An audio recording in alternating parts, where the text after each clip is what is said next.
Womeldorf. I am working with the Ohio Poor People's Campaign, a national call for moral revival. If you've seen anything on the news, in May and June we had 40 days of action. There were state protests at state capitals all across the country. 40 states participated in. We're fighting, so perhaps you've heard of the Poor People's Campaign from 50 years back.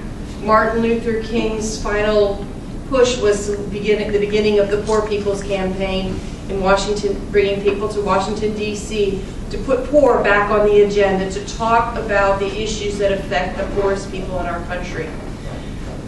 Here in 2018, the last couple of years, Dr. Reverend William Barber III and Dr. Reverend Liz Theo Harris, both people from the Dr. Barber's from the NAACP in North Carolina. If you heard about the Moral Mondays movement, which was one of the first groups to really bring the gerrymandering, the horrific gerrymandering that had been done in North Carolina help to bring that toward the Supreme Court. They brought hundreds of people every Monday for weeks on end to the state capitol to educate, to protest, even to perform civil disobedience and be arrested. Over 1,000 people were arrested in the state capitol of North Carolina in 2013, that summer.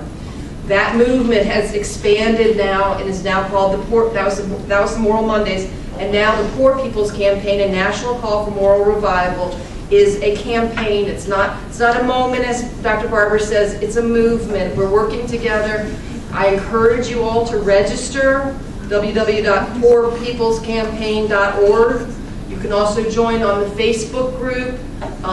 If you go to @ANewPPC, that's on the Facebook group. There's an Ohio Poor People's Campaign Facebook page. There's actually an Ohio Poor People's Campaign Facebook page for Greater Cincinnati. So if you're on your computer, you can read the whole name of it. GC is the one in Cincinnati. The Poor People's Campaign is for everybody who knows that we need to do better in taking care of, as they say, the least of these.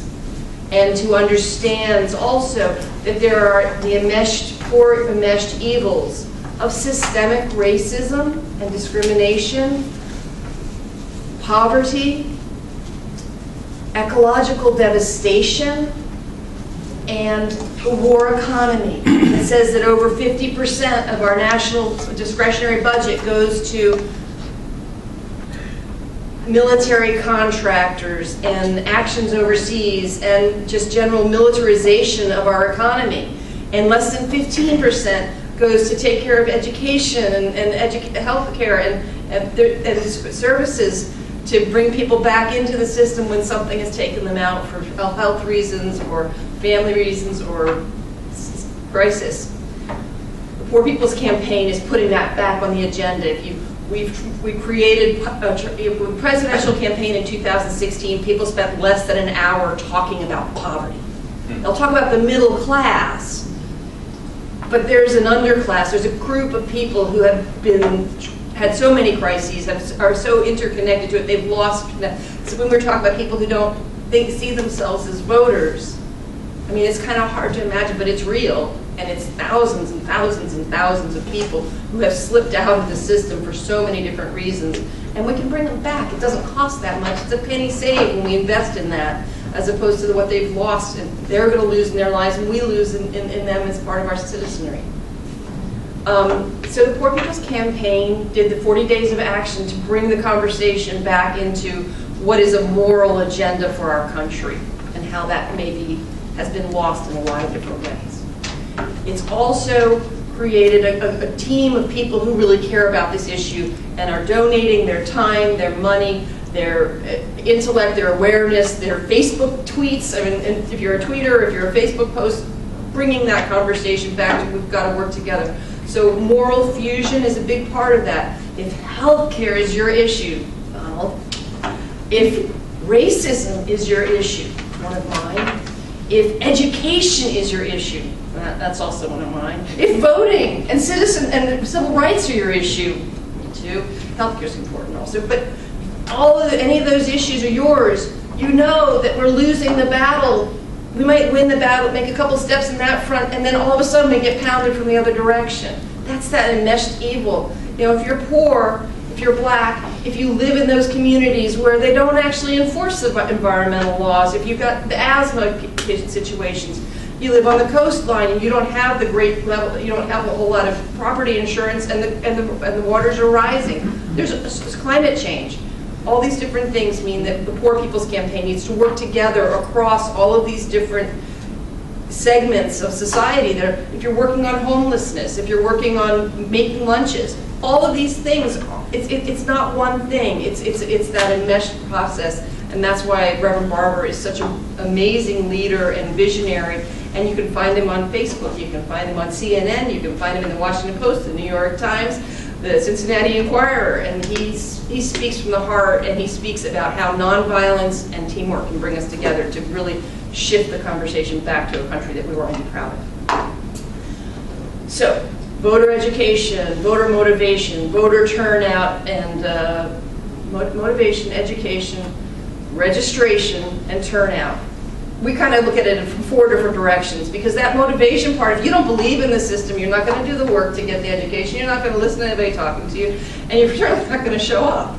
So the motivation part that Donald was talking about, really telling people where they're, you know, what are your issues, what are your personal issues? Are you worried about your kid's school? Are you worried about having enough for your food stamps? I was talking to folks in Cincinnati Metropolitan Housing Authority. Their rent is going to go up by 35%. What? Yeah. These are people who have already been designated as people who need assistance. They're in low-income housing. They're on, in many cases, they're on disability, they're seniors, they have a fixed income, maybe $700, $750 a month, maybe $500, in some cases $300 or $500 of that is their rent. And now you're going to say 35% more on that $500?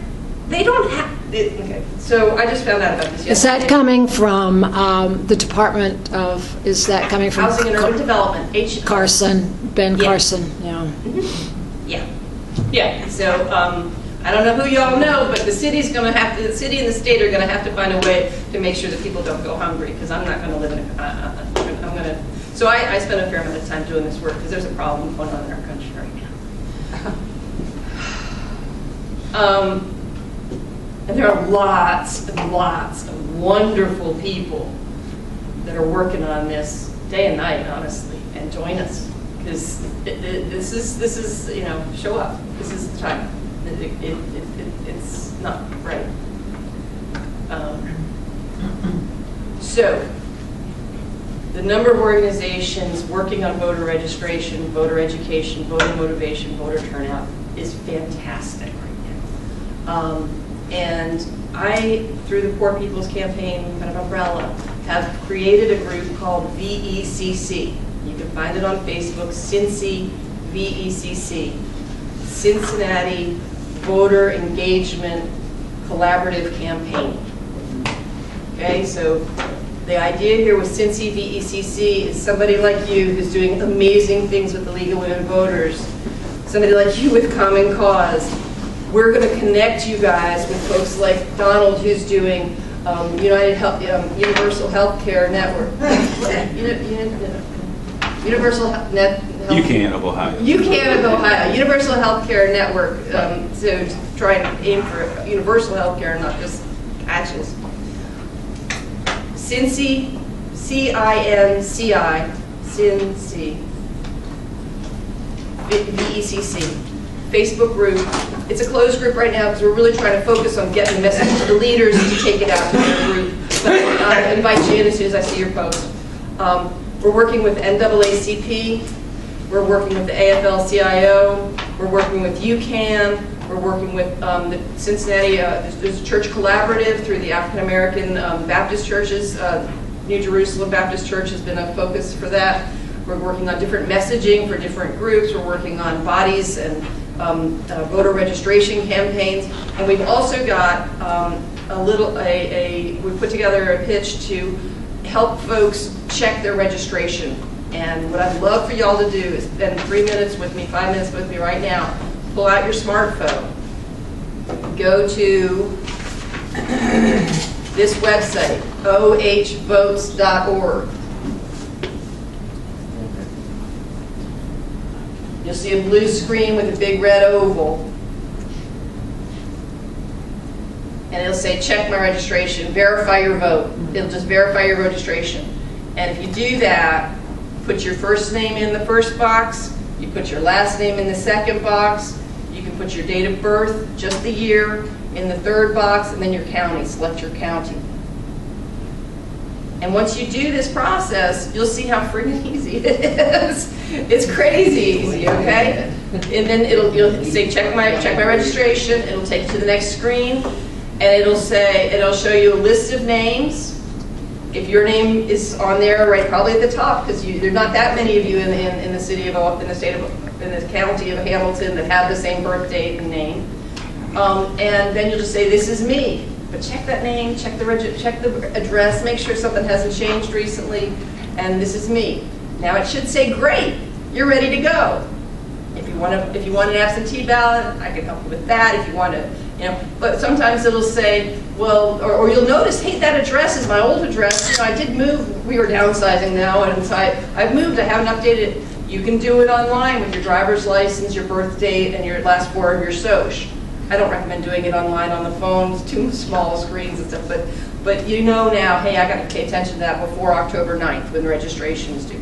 But the great thing about this is it's an easy way to verify the vote of yourself, your spouse, your kids, your neighbors, friends at church. Say, hey, you could do 5 people, and you know what? That'd be like an hour out of your week max. And once they know, hey, I'm not registered, then they're going to start to pay attention. You've asked them that question. They're starting to look at it. It's not hard to do. And you teach them how to do it. You tell them, hey, you should go ask 5 people.